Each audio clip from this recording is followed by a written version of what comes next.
Bienvenidos al capítulo de aplicaciones específicas de la ecografía. En este módulo trataremos la ecografía pulmonar. El índice que seguiremos es el siguiente. Hablaremos de conceptos generales y de la utilidad en reumatología, explicaremos la técnica de exploración y hablaremos de los aspectos más relevantes de la ecografía pulmonar y finalizaremos con ejemplos ecográficos y algún caso clínico. Como bien sabemos, los ultrasonidos no se transmiten por el aire, lo que puede hacernos pensar que esta técnica no es útil en la evaluación del pulmón. Sin embargo, lleva utilizándose en urgencias, cuidados intensivos y cardiología desde los años 80 para el diagnóstico de neumotórax, derrames pleurales y algunas neumonías. La utilidad de la ecografía pulmonar en las enfermedades intersticiales se describió por primera vez en el 97 en relación con la presencia de un artefacto ecográfico que se denominó líneas B o cola de cometa. Un pulmón sano y aireado no transmite ultrasonidos más allá de la pleura, que se visualiza como una fina línea hiperecoica que se desplaza horizontalmente con la respiración.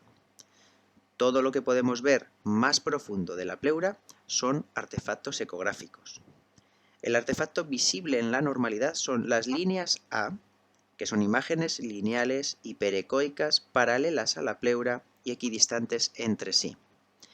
El artefacto ecográfico visible en la enfermedad intersticial o en el edema pulmonar son las líneas B de Kerley, líneas hiperecoicas verticales que van a partir desde la pleura, perpendiculares a esta y se dirigen hacia el fondo de la pantalla. En la pantalla tenemos un par de ejemplos. En la imagen 1 tenemos líneas A de Kerley, como veis, horizontales, paralelas a la pleura y equidistantes. En la imagen número 2 tenemos un engrosamiento pleural y tenemos unas imágenes hiperecoicas perpendiculares a la pleura que se dirigen hacia el fondo y están relacionadas con enfermedad intersticial. Cuando sospechamos una enfermedad pulmonar intersticial, disponemos de varias técnicas de imagen que son complementarias, con sus ventajas e inconvenientes. La radiografía simple ha sido la prueba inicial durante mucho tiempo, pero su sensibilidad en etapas iniciales es un hecho conocido.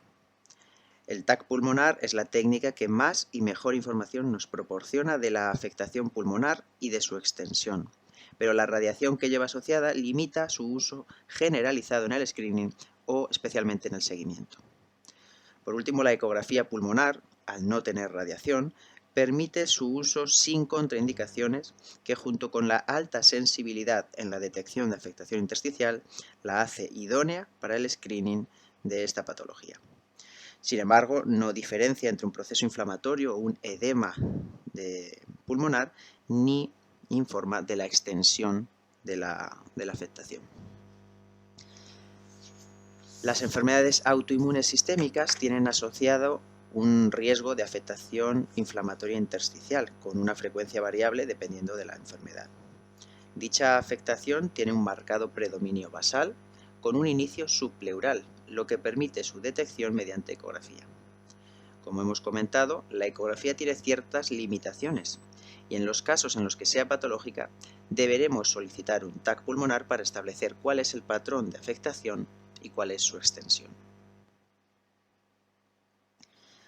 Su aplicación principal, por tanto, se posiciona en el screening de enfermedad intersticial en enfermedades autoinmunes, evitando la realización de TAC en muchos casos. Además, es un campo de investigación por explorar en el que necesitamos estudios que ayuden a entender mejor su utilidad y su posible papel en el seguimiento de pacientes con enfermedad establecida. Pasando a la técnica de exploración, la técnica es sencilla. Vamos a evaluar y a explorar la cara anterior del tórax y también la cara posterior completamente, como vemos en la diapositiva. La sonda se emplaza en transversal en el espacio intercostal, se puede ir pasando de un espacio a otro y en la cara posterior vamos a seguir la línea, el espacio intercostal, obteniendo una imagen de toda la pleura.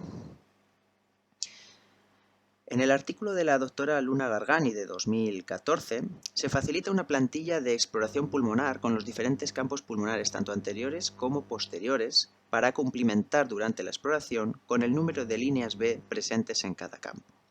Debemos tener en cuenta que la sonda ecográfica en este estudio era cardiológica y por tanto más estrecha que la que os he recomendado, y por tanto el número de espacios que se muestran en la tabla es superior al que nosotros vamos a disponer.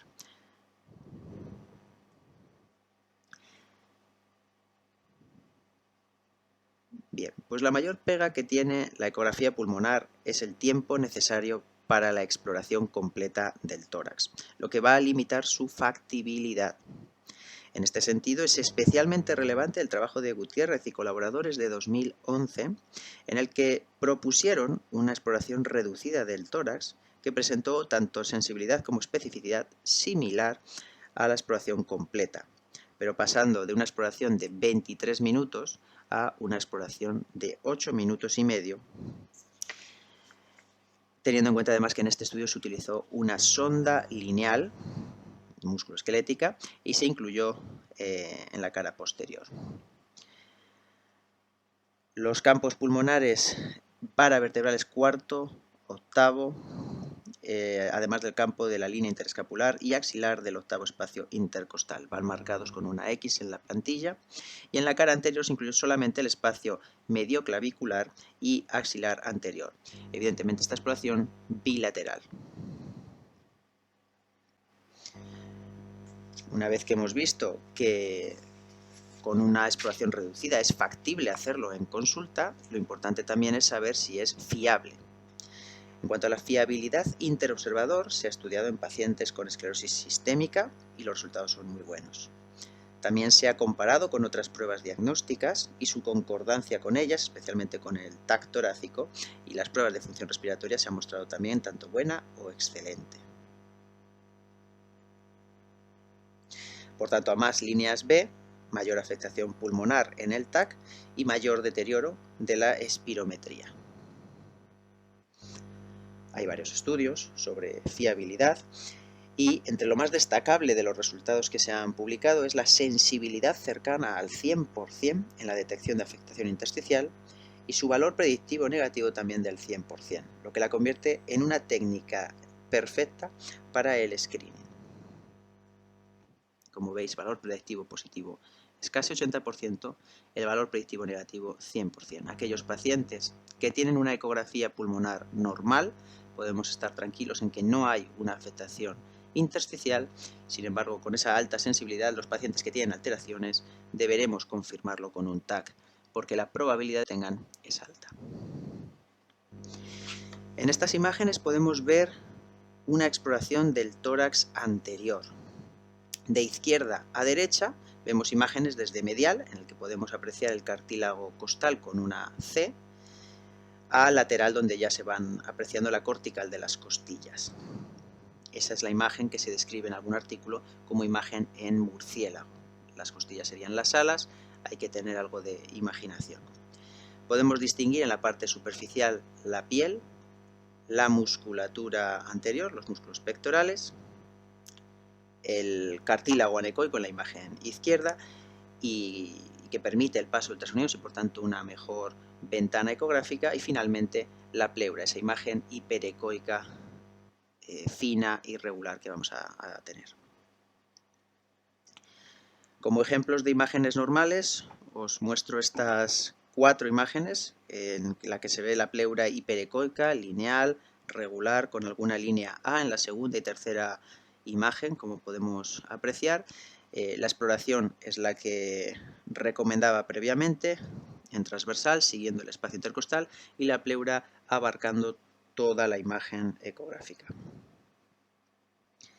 Estos son algunos ejemplos de enfermedad intersticial, o también se puede ver en el edema pulmonar, no podemos distinguir entre ambas cosas solamente con ecografía, en el que podemos detectar líneas B perpendiculares que salen desde la pleura, y en algunas de las imágenes podemos ver un engrosamiento y unas irregularidades pleurales. Es especialmente relevante en la imagen de la izquierda, en la que se ven irregularidades pleurales y una especie de erosiones, que son más específicas de procesos inflamatorios, de una enfermedad intersticial, como vemos ahí.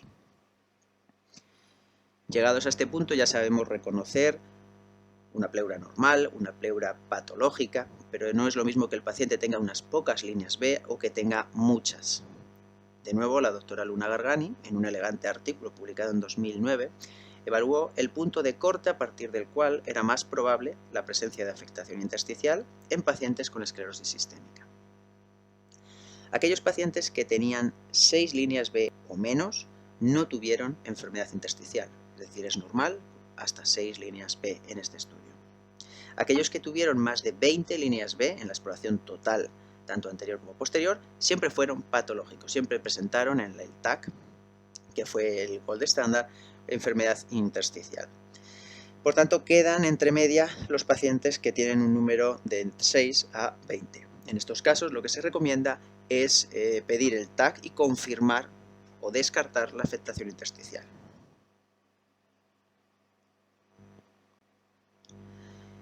Y en otro estudio, en el que también se evaluó la sensibilidad y especificidad de las líneas B, se vio que el mejor balance se obtuvo con un punto de corte en 10 líneas B, en el que la sensibilidad y la especificidad fueron mayores del 90%. O sea que en este estudio, a partir de 10 líneas B, la probabilidad de tener afectación intersticial fue mucho mayor.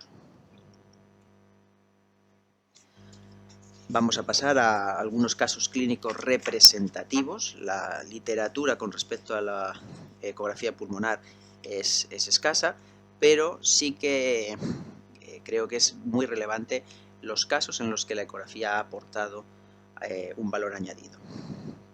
En este primer caso, una mujer de 53 años con esclerosis sistémica, que comenzó con una nueva sintomatología respiratoria. En consulta relataba una disnea que no había presentado previamente. Se solicitaron en esa misma consulta pruebas de función respiratoria y, como se disponía del ecógrafo, se le realizó una ecografía pulmonar. Como comentario, en los casos en los que no se dispone de mucho tiempo, la ecografía pulmonar se puede hacer exclusivamente de la parte posterior, como hemos visto en la evaluación reducida, y nos puede ser suficiente para confirmar que puede haber una afectación. En este caso, en esta paciente, se visualizaron múltiples líneas B, especialmente bivasales, que hacían muy probable la afectación intersticial, y eso ya se hizo en la propia consulta. Se solicitó un TAC torácico de forma preferente y el TAC como la afectación intersticial, y por supuesto las pruebas de función respiratoria fueron también patológicas. El valor añadido de la ecografía en este caso es el diagnóstico en la propia consulta en la que el paciente relata una nueva sintomatología de disnea en una enfermedad que se asocia en un alto porcentaje con enfermedad intersticial. Este segundo caso es un varón, 61 años, con artritis reumatoide, factor reumatoide y CCP positivo, que comenzó con disnea de esfuerzos leve. En la ecografía pulmonar se demostraron líneas B, especialmente en el tórax anterior, sin alteración del grosor pleural. Como podemos ver, la pleura tenía un aspecto normal, pero se veían algunas imágenes hiperecoicas perpendiculares a la pleura, de pequeño tamaño en algún caso, pero que eran en mayor número de 20. Se solicitó una radiografía de tórax, que se pudo hacer ese mismo día, y un TAC torácico. La radiografía informaba de una posible afectación intersticial y en el TAC se confirmó una afectación leve, especialmente en cara anterior. En la imagen del TAC podemos ver una irregularidad, signos de neumonitis intersticial en la cara anterior del tórax, coincidiendo con la localización en la que se vieron más líneas B. De nuevo, en este caso, en la propia consulta se pudo ver que el riesgo de afectación intersticial era mayor y se localizó en cara anterior la mayor afectación, que luego en TAC se confirmó. Y vamos al último caso, una mujer de 58 años a la que se le acababa de diagnosticar hacía solo unas semanas un síndrome asociado a anticuerpo MDA5. Recordemos que se trata de una enfermedad caracterizada por una afectación intersticial temprana y rápidamente progresiva. Se la vio en la consulta de capilaroscopia, se había solicitado esta prueba para completar todo el estudio, que mostró un patrón esclerodermiforme, como podemos ver en las imágenes. Y en ese mismo día se realizó una ecografía pulmonar por la sintomatología respiratoria que estaba presentando. La ecografía mostró múltiples líneas B y lo que sí que destacaba especialmente eran las evidentes irregularidades pleurales como las que vemos en la imagen central, unas imágenes que podrían incluso parecer erosiones y un engrosamiento de la pleura. En esta paciente, tanto la radiografía como el TAC torácico que se realizó posteriormente mostró un extenso infiltrado intersticial que obligó a ingresar a la paciente y ponerle tratamiento en esa misma semana. Por tanto, en este caso, de nuevo, la ecografía nos permite un diagnóstico precoz y una sospecha más elevada que hace que se realicen otras pruebas de imagen con mayor celeridad. Recordemos ya para finalizar, imágenes ecográficas pulmonares normales, como vemos, la piel hiperecoica en la parte superior, la musculatura, en este caso es parte posterior, y la línea hiperecoica, que en las imágenes estáticas no se aprecia, pero que en la imagen dinámica se desplazaría horizontalmente con la respiración, y algunas líneas A en profundidad. Ejemplos de líneas B de Kerley, no muchas, en este caso 2 en la imagen de la izquierda y una en la imagen de la derecha, bien reconocible, con una pleura normal, y unos ejemplos de afectaciones más extensas o con irregularidades y engrosamiento pleural. En los casos como en la imagen de la derecha, en el que no se define bien una línea B de Kerley, sino que es más bien una banda, lo que se hace es dividir toda la pleura como en 10 espacios y ver el porcentaje de la pleura que está afectado. En este caso, si está afectado más del 30% de la imagen pleural, se le asignan 3 líneas, es decir, el máximo de líneas que asignaríamos por cada campo son 10. De nuevo, algunos ejemplos de irregularidades pleurales y la imagen del centro, que es interesante y que podemos ver con cierta frecuencia. Es una imagen en la que vemos la pleura dividida en dos. Vemos la pleura visceral y la pleura parietal. Entre medias una imagen hipoecoica que corresponde a un derrame pleural de muy pequeña cuantía, pero también lo vamos a poder ver con cierta frecuencia en pacientes con enfermedad intersticial y conectividades. Y así como conclusiones, la ecografía pulmonar es una técnica. Muchas gracias por vuestra atención. Si tenéis alguna duda podéis contactarme por email o por redes sociales. Un saludo.